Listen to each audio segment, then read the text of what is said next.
नमस्कार, मैं चंदन कुमार और आप देख रहे हैं अपना पसंदीदा चैनल अंगवानी। देश भर के तमाम कर्मचारियों को राम राम है, नमस्कार है, जय हिंद है। साथियों, हम समझते हैं कि इस समय देश के तमाम कर्मचारी, चाहे जो भी हो, चाहे देश का पैरामिलिट्री हो या सिविल एम्प्लॉय हो, सबके दिमाग में एक ही चीज है। अभी पेंशन का मुद्दा तो चलिए अब थोड़ा चल गया कि जो होगा देखा जाएगा, लेकिन अभी है कि आखिर 8वां वेतन आयोग कब आएगा। और हमारे साथ गेस्ट के रूप में जो मौजूद हैं वो बहुत ही अहम गेस्ट है, जो कि नेशनल काउंसिल स्टाफ साइड के अहम मेंबर हैं, जो कि AIDF यानी कि all India defence employees federation के general secretary C Shri Kumar sir है। उनको आपने पहले भी सुना है और आज हम फिर सुनेंगे। सर, 8वां वेतन आयोग कहाँ फंस गया? ये JCM में रहते हुए भी फंस गया। सर बताइए। देखिए, हमने सब सरकार ने जनवरी महीने में, जनवरी 16 तारीख सरकार ने कैबिनेट में निर्णय लिया 8वां पे कमीशन का बैठक होगा करके।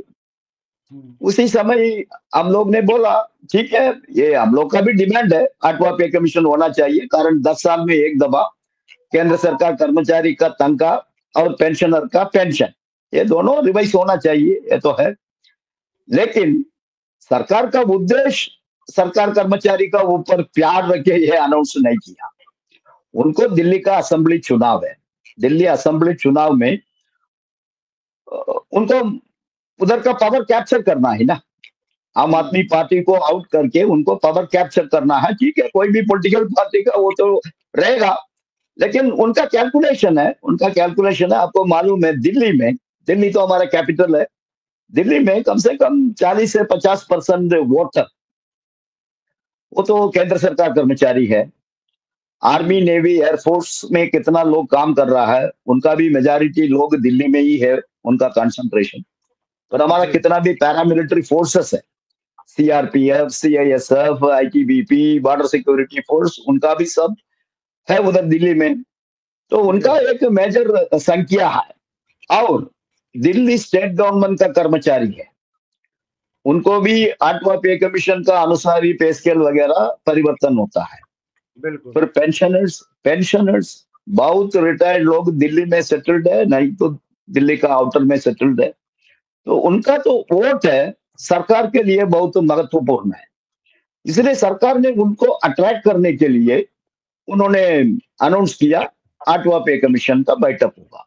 ठीक है, अनाउंस किया, उसका बाद टर्म्स ऑफ पे कमीशन अनाउंस किया, मतलब वो एक पॉलिसी डिसीजन है, लेकिन उसका बॉडी, पे कमीशन में कौन चेयरमैन होता है, पे कमीशन में मेंबर्स कौन होता है, पे कमीशन के लिए एक मेंबर सेक्रेटरी होना चाहिए, फिर पे कमीशन का टेन्यूर क्या है, 1 साल है, 2 साल है, 1.5 साल है, उसका बाद पे कमीशन का टर्म्स ऑफ रेफरेंस, पे कमीशन क्या काम करेगा, उनका जिम्मेदारी क्या है, तो वो सब बनाना सरकार का जिम्मेदारी है। उसमें 2 मेजर मंत्रालय इन्वॉल्व है। कर्मचारी का मिनिस्ट्री है DOPNT, department of personnel and training, and finance सरकार का खर्चा होता है इसमें, तो department of expenditure, finance ministry का अंदर अलग अलग डिपार्टमेंट है, department of revenue, department of financial services, ऐसा डिपार्टमेंट ऑफ एक्सपेंडिचर। तो ये दोनों मंत्रालय का जिम्मेदारी है ये सब फाइनलाइज करने का। लेकिन वो दोनों मंत्रालय ये सब करने का पहले उनका एक प्रोसीजर है, हम लोग से कंसल्ट करेगा, staff side national council JCM से कंसल्ट करेगा। तो हमको चिट्ठी मिला, नेशनल काउंसिल स्टाफ साइड को चिट्ठी मिला, आप लोग का तरफ से 8वां पे कमीशन का टर्म्स ऑफ रेफरेंस बना के दे दो। सिमिलरली उन्होंने सरकार में मेजर मिनिस्ट्रीज है, रेलवे है, वो तो मेजर मिनिस्ट्री है, 11-12 लाख कर्मचारी काम कर रहा है। उसका बाद डिफेंस है, डिफेंस में कम से कम 3-3.5 लाख सिविलियन, और उधर भी 10 लाख का ऊपर तो फौजी है, आर्मी, नेवी, एयरफोर्स में, तो उनसे भी कंसल्ट करेगा। फिर होम मिनिस्ट्री है, किधर पैरामिलिट्री फोर्सेस है, फिर अलग अलग स्टेट गवर्नमेंट को भी कंसल्ट करेगा, कारण स्टेट गवर्नमेंट भी, majority state government central government का ही पैटर्न फॉलो करता है आजकल, तो उनको भी कंसल्ट करना है। ठीक है, ये सब एक प्रोसीजर है। लेकिन उस प्रोसीजर के लिए ज्यादा से ज्यादा आज टेक्नोलॉजी इतना डेवलप्ड है, सब ईमेल में ऑनलाइन में सब काम होता है। मैक्सिमम 3 महीने का अंदर ये सब काम होना चाहिए, लेकिन अभी 8 महीने हो गया। 8 महीने होने के बाद भी अभी अभी रिसेंटली इस सेशन में ही पार्लियामेंट में बहुत एमपी लोग ने सवाल रेज किया, तो सरकार ने जवाब दिया हम कंसल्टेशन प्रोसेस में हैं, हम अलग अलग मिनिस्ट्री और स्टेट गवर्नमेंट से कंसल्ट कर रहा है, तो वो सब आने के बाद जल्दी से जल्दी हम ये सब बनेगा करके।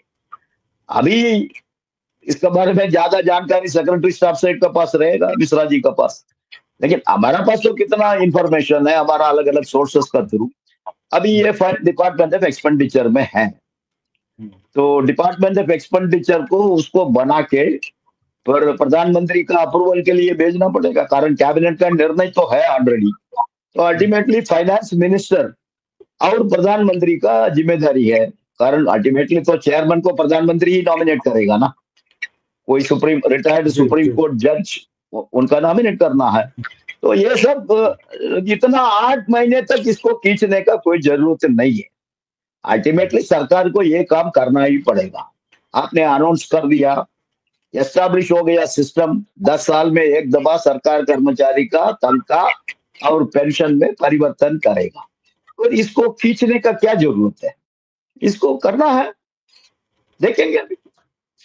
नहीं तो सर यही आपको क्या लगता है, क्यों मतलब जब ऐलान कर ही दिया सरकार ने कि गठन करेंगे 8वें वेतन आयोग का, तो फिर मतलब क्या लग रहा है क्यों देरी होगा, मतलब आपको क्या लग रहा है? आप तो इतने हर वेतन आयोग को देखे होंगे आपने, तो आपका अनुभव लंबा है, तो आप सरकार का उद्देश्य तो सक्सेस हो गया, उनको दिल्ली असेंबली चुनाव जितना था वो हो गया, उसका बाद सरकार का ऊपर कोई दबाव नहीं है, सरकार का ऊपर ऐसा कोई प्रेशर नहीं है, तो सरकार का तरीके से चल रहा है, ठीक है करेंगे, 8 महीने में करेंगे, 10 महीने में करेंगे, वो एक इनका एटीट्यूड है। उस एटीट्यूड से सरकार को बाहर आना है, अल्टीमेटली सरकार को करना है। और अब अगस्त महीने में है, मिनिमम तो 1 साल तो कमीशन को टाइम तो देगा, मिनिमम जनरली 1 साल देता है, फिर 6 महीने एक्शन करता है, फिर 6 महीने एक्शन करता है, यही तो हमारा हम 4th पे कमीशन में ये सब देख रहा है। तो कितना आप इसको खींचेगा उतना तो लेट होगा ना, बिल्कुल उतना तो लेट होगा। अब तो 26 में भी 26 में कमीशन का रिपोर्ट आगा नहीं आगा कोई गारंटी नहीं है, फिर तो 27 में चले जाएगा, तो कितना लेट करना अच्छा नहीं है, कारण अल्टीमेटली देखो आज महंगाई का कोई कंट्रोल नहीं है, इन्फ्लेशन इतना बढ़ रहा है, कॉस्ट ऑफ लिविंग बढ़ रहा है, कर्मचारी का पोजीशन क्या है, देखो पार्लियामेंट में सरकार ने खुद बताया सेंट्रल गवर्नमेंट डिपार्टमेंट में 43 लाख सैंक्शन पोस्ट है, लेकिन फिजिकली 30 लाख भी नहीं है, मतलब 13 लाख पोस्ट वैकेंट है।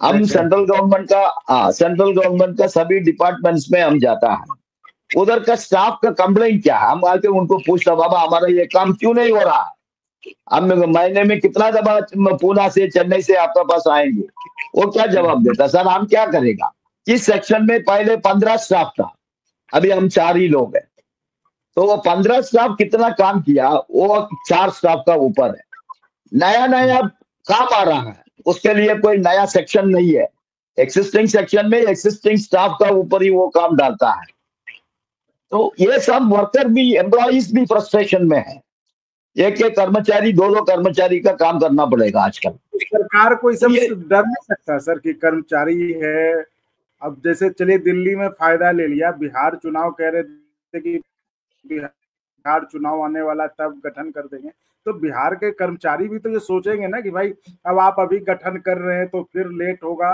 तो बिहार कर्मचारी भी तो ये भी तो सोचता होगा कि अभी गठन हुआ है तो रिपोर्ट कब आएगा, फिर इम्प्लीमेंट कब होगा, तो कर्मचारी तो उल्टा भी सोच सकता है, तो क्या सरकार को सोचेगा ना, सरकार को ये लगना चाहिए, सरकार को ये लगना चाहिए, लेकिन सरकार भी बहुत होशियार है ना, चुनाव अभी थोड़ा दूर में है ना, चुनाव तब आएगा 1 महीना 2 महीने का पहले तो करो, अब तो दिल्ली में तो वही किया ना, अप्रैल में आपको चुनाव भी था, जनवरी में अनाउंस किया।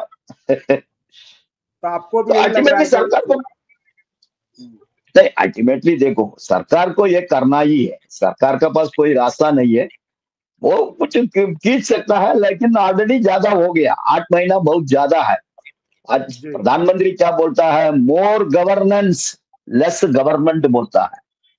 सरकार कम होना है, लेकिन सरकार का तो एडमिनिस्ट्रेशन ज्यादा होना है। तो उसका मतलब 3 महीने के अंदर ये सब काम होना चाहिए।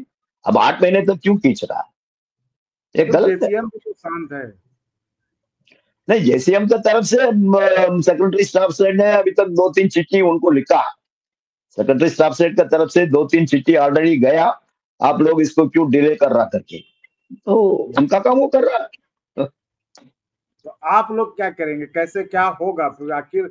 जो कर्मचारी आपको उम्मीद भरी नजर से आप लोगों को देख रहे हैं कि क्या करेंगे, तो 8वां वेतन आयोग क्या मतलब फिर सरकार पे ही छोड़ दिया जाए, जब मन होगा तब वो करेंगे, या कुछ आप लोगों नहीं की तरफ ऐसा से नहीं, भी होगा? ऐसा नहीं है। देखो अभी हम लोग ने एक आंदोलन किया 9 जुलाई को, बहुत बड़ा आंदोलन था देशव्यापी।